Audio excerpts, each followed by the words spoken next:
ஆண்டவரே எனக்கு மட்டும் ஏன் இவ்வளவு பாடுகள் அப்படின்னு கேட்டீங்கல்ல, கர்த்தர் உங்களை பார்த்து வாக்கு கொடுக்கிறார். நான் உன்னை தெரிந்து கொண்டேன். உங்க குடும்பத்துல ஆண்டவர் உங்களை தெரிந்து கொண்டிருக்கிறார். உங்க வம்சத்துல ஆண்டவர் உங்களை தெரிந்து கொண்டிருக்கிறார். உங்க குடும்பத்துல ஒரு பிள்ளைய கர்த்தருக்காக ஆண்டவர் தெரிந்து கொண்டிருக்கிறார். ஆண்டவர் உங்களை தெரிஞ்சிட்டார் அப்படின்றத எப்படி அவங்க எல்லாம் பார்க்க போறாங்கன்னா, நான் நம்புறேன் ஒரு நாள் இதோ நீங்க வந்து நிற்கும் போது கர்த்தரால் தெரிந்து கொள்ளப்பட்ட குடும்பம் என்று நீங்கள் அடையாளப்படுத்தப்படுவீர்கள்.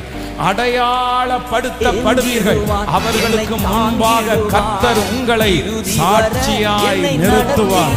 கர்த்தர் மகிமையாய் நிறுத்துவார். அத்தனை பேர்களையும் நீங்கள் ஒரே ஒருவர் தென்படுவீர்கள். கர்த்தர் வாக்கு கொடுக்கிறார்.